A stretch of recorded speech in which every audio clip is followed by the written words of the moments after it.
sidang Jumat yang mudah-mudahan dapat rahmat dan berkah dari Allah Subhanahu wa taala.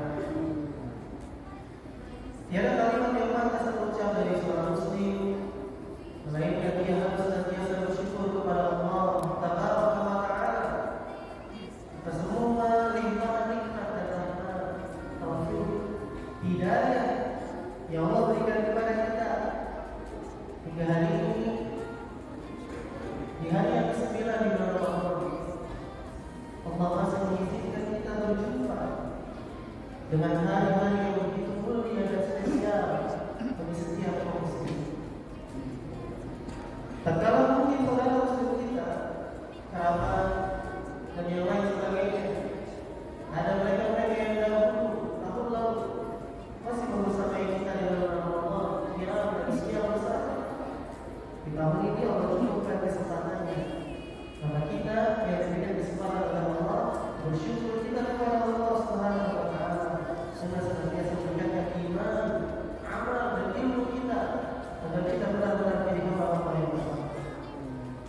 Salawat dari salam semoga selalu tercurahkan kepada Rasulullah karena dia selalu memberikan contoh yang baik, dan kepada kedua karena beliau selalu menjadi contoh yang baik.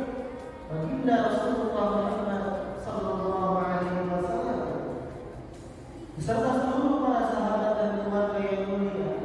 Mudah-mudahan kita semua termasuk umat-umat beliau yang senantiasa istiqomah sampai Allah wafatkan kita dalam keadaan husnul khatimah dan Allah izinkan kita masuk ke dalam jannah. Amin amin ya rabbal alamin. Ma'asyiral muslimin rahimakumullah. Mungkin masih teringat di dalam diri kita yang kita selalu berdoa kepada Allah Subhanahu wa taala. Mungkin semenjak 2 bulan yang lalu atau mungkin semenjak 6 bulan yang lalu, dengan lafaz yang begitu syahdu kita mengucapkan Allahumma inna Ramadan. Atau di dalam redaksi yang lain, Allahumma sallimni ila Ramadan. Ya Allah, sampaikanlah kami, sampaikanlah saya, sampaikanlah aku kepada bulan Ramadan. Sudah seharusnya mereka yang menanti perjumpaan begitu menghargai waktu-waktu ketika berjumpa. Bukankah kita selalu menanti perjumpaan untuk berjumpa dengan Allah? Dan hari ini hampir sepertiga sudah mau kita lalui. Pertanyaannya, sudahkah kita menghargai setiap waktu perjumpaan dengan bulan yang sangat dinanti perjumpaan? Yang bahkan kata Ibnu Qayyim al-Jauziyah, inilah bahasa, inilah hari di mana perdagangan Allah Subhanahu wa taala menawarkan surga dan kita membelinya dengan amal saleh. Bukankah waktu di dalam berdagang itu adalah kesempatan untuk mereka meraup banyak keuntungan? Maka itu Ibnu Al-Jauziyah mengatakan bahwa ini adalah bulan berzakat. Inilah bulan berdagang dan tidak ada perdagangan lain kecuali berdagang dengan Allah Subhanahu wa taala. Tijaratan tabur, inilah perniagaan yang tidak akan mendatangkan kerugian. Berniaga dengan Allah Subhanahu wa taala. Masyaallah muslimin rahimahullah. Di dalam berdagang, seorang muslim haruslah cerdas, memilih perniagaan terbaik. Mana barang dagangan yang paling baik untuk kita jual? Mana barang-barang yang bisa kita berikan kepada Allah Subhanahu wa taala dalam bentuk amal yang sangat-sangat itu dinanti oleh Allah Subhanahu wa taala untuk kita kerjakan.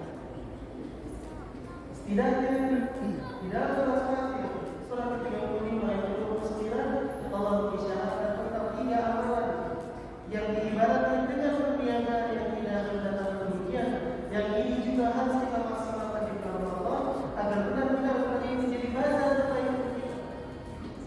Ketika Allah Subhanahu wa taala berfirman, "Innal ladzina yatluna kitaballah wa aqamus shalah wa anfaqu mimma razaqnahum sirran wa 'alaniyah yarjuna tijaratan lan tabur."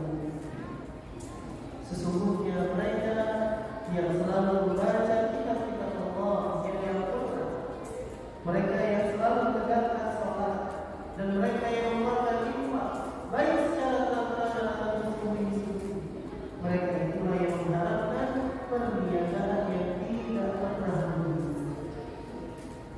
Jika bulan ini adalah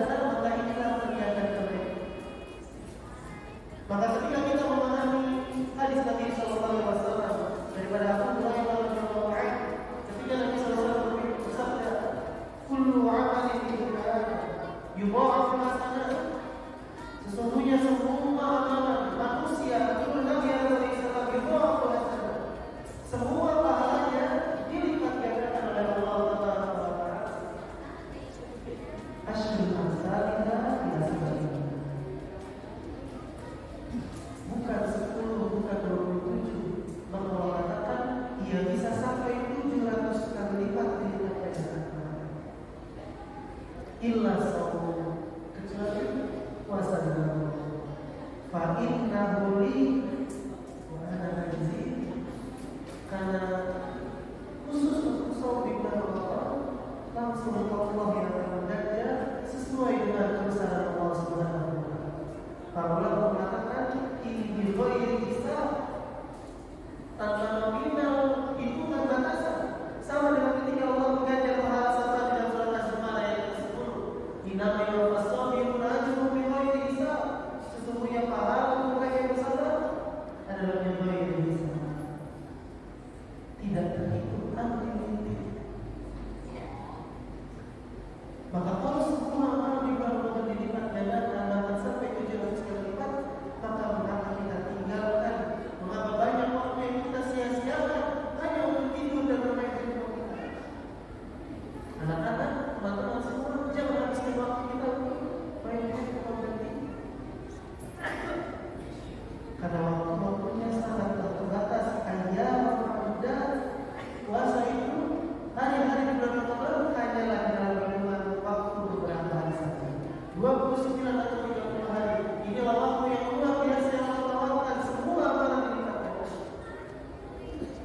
Dan salah satu amalan yang kita kerjakan adalah yang sebelumnya kita masyhur dan makhluk bagi kita semua. Bagaimana kisah para ulama salaf meninggalkan majelis-majelis ilmunya, menutup majelis ilmunya karena mereka ingin khusus fokus untuk baca Al-Quran. Imam Malik menutup majelis ilmunya hanya untuk fokus baca Al-Quran. Imam Syafi'i mengatakan Al-Quran dalam kitab Bainatul Minhaj dari Salaf.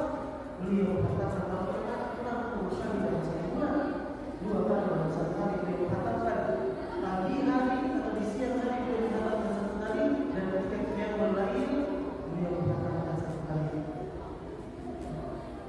Dan para sahabat ridwanullah ajma'in begitu luar biasa dalam pemahaman kepada Allah. Maka kita semua yang mengikuti Nabi dan para sahabatnya wajib meneladani bagaimana kisah para sahabat berubah. Orang-orang saleh terdahulu bagaimana interaksi mereka dengan Allah. Buat target-target kita. Mungkin satu hari 2 juz, mungkin satu hari 3 juz, mungkin 4 juz, 5 juz, atau mungkin minimal 1 juz kita harapkan dalam satu hari.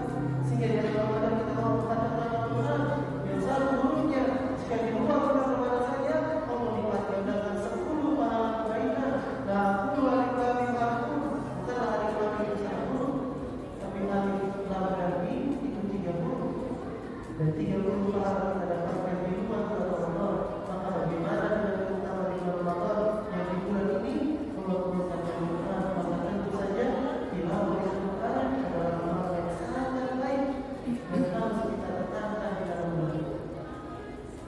Waqamus salat. Dan Allah memerintahkan kita untuk menegakkan salat. Kita tidak lagi bicara tentang yang wajib, karena kita harus sudah melekat kepada diri. Yang wajib bagi seorang muslim bukan lagi untuk dipertanyakan, tapi memperbaiki kualitasnya, khusyuk dan ikhlasnya untuk Allah Subhanahu wa taala.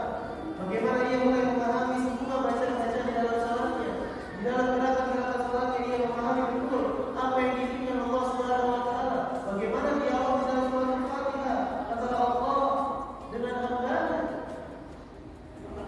Allah menginginkan Allah menjadi bulan tarbiyah untuk kita memperbaiki kualitas kita dan juga kuantitas sama-sama.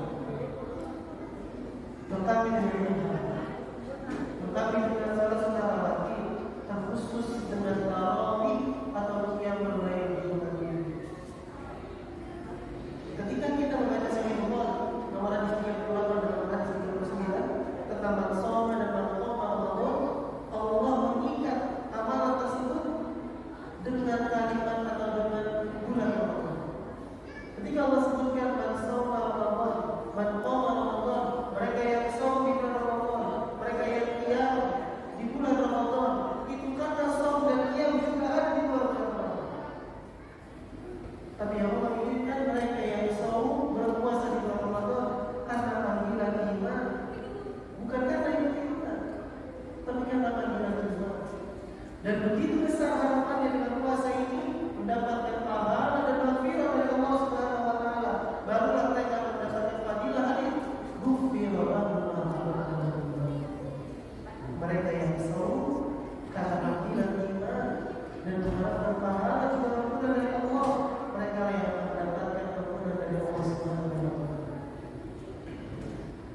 Dan Allah sebutkan mereka yang tinggal, mereka yang selalu maka jangan tinggalkan apalagi walaupun ini sunnah, karena dia tidak hadir di luar Ramadan. Kapan lagi kita bisa menegakkan dia mulai yang tercatat bahwa mereka sholat sepanjang malam ketika seorang melaksanakan tarawih bersama imam hatta yang sholat. Kutiba lahum qiyamul lailah, mereka yang sholat bersama imam qiyamul lail jadi tarawihnya, maka Allah catatkan untuk orang tersebut, orang tersebut sudah melaksanakan qiyamul lail sepanjang malam bahkan sholat isya sampai menjelang subuh. Kita tidak bisa lakukan ini kecuali bulan Ramadan. Bila bulan Ramadan, di bulan Ramadan kita tidak melaksanakannya. Dengan cara kita senantiasa sholat tarawih bersama imam sampai selesai sholat ini. Maka jaga memperbaiki kualitas salat kita dan menambahnya dengan amalan-amalan sunnah khusus di bulan ini. Tegakkanlah tarawih dengan sempurna. Maka Allah akan berikan ampunan kepada kita atas semua dosa-dosa yang kita lakukan. Dan yang ketiga, Allah sampaikan dalam surat Fatir, perniagaan terbaik adalah anfaqu mimma razaqnahum. Mereka yang berinfak dengan sebagian rezeki yang Allah titipkan kepada mereka, baik dalam keadaan terang-terangan ataupun disembunyi-sembunyi. Dan tidak ada infak terbaik di bulan ini kecuali dengan memuliakan Allah. Karena amalan di bulan ini, jika infak saja dikalikan 700 kali lipat di dalam surat Al-Baqarah ayat 291, maka bagaimana di bulan ini Allah melipat gandakan kembali lipat? Maka infak sangat besar. Dan masyhur bagi kita bagaimana Nabi SAW mengatakan, "Man kalau sholiman dan dalam misal ajal la yanqusu as-shalim syai'a." Siapapun yang memberikan iftar, berikan buka puasa atau orang yang berpuasa, maka Allah ganjar dia dengan pahala yang semisal. Sedangkan kita mengetahui bagaimana pahala puasa itu dapat menghapuskan dosa-dosa. Bayangkan masjid Al-Qur'an 50 sampai 100 orang mengadakan iftar jemaah setiap harinya, kita fasilitasi sebenarnya, kita mendapatkan pahala 100 orang yang berpuasa. Masya Allah, hanya di bulan ini Allah memberikan kesempatan itu, dan kesempatan itu telah berlalu 9 kali. Maka bagaimana kita menghabiskan sisa-sisa badan kita dengan menyambutnya dengan baik, menyambutnya dengan melakukan amal saleh, perniagaan terbaik dengan Allah yang setidaknya lakukan 3 amalan ini: senantiasa membaca Al-Quran, senantiasa menegakkan salat, dan senantiasa berinfak di jalan Allah Subhanahu wa Ta'ala. Barakallahu li wa lakum fil Qur'anil Karim wa nafa'ani wa iyyakum bima ya'lamu wa dhikril hakim. Taqabbal minni wa minkum tilawatan bil Alhamdulillahilladzi ja'ala Ramadan syahrul mubarak, syahrul siyam, syahrul Qur'an, syahrul jihad. Allahumma shalli wa sallim wa barik ala sayyidina Muhammadin wa ala alihi wa sahbihi ajma'in. Amma ba'd. Ma'asyiral muslimin rahimakumullah. Ketika Allah mengatakan di dalam ayat 183 surah Al-Baqarah, la'allakum tattaqun, tapi Allah mengatakan iyyakum na'budu. Saya sering memperhatikan ayat ini. Ketika Allah mengatakan la'allakum tattaqun, tapi Allah iringi dengan kalimat iyyakum na'budu, karena Allah ingin menginformasikan kepada kita bahwa kita semua dibatasi dengan waktu dan kesempatan. Iyyakum na'budu, dia hanya datang dalam kehidupan hari-hari begini. Dan sudah berlaku beberapa hari dalam Ramadan. Dan ancaman daripada Allah Subhanahu wa Ta'ala dalam kisah Nabi sallallahu alaihi wasallam ketika Nabi menaiki mimbarnya, Nabi berucap amin, amin dan amin. Lalu para sahabat bertanya, ya Rasulullah, apa yang kau aminkan dan siapa yang berdoa? Kata Nabi sallallahu alaihi wasallam, dari Jibril alaihissalam datang kepadaku dan berdoa dengan 3 hal.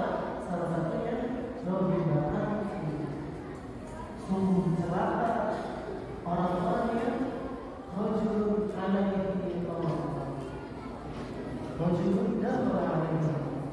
Mereka yang mendapati Allah atau mereka yang berjumpa dengan Allah, semua salah Allah yang baru. Tapi sampai akhirnya juga dia mengampuni dosa-dosa. Berarti seharusnya mereka yang berjumpa dengan Allah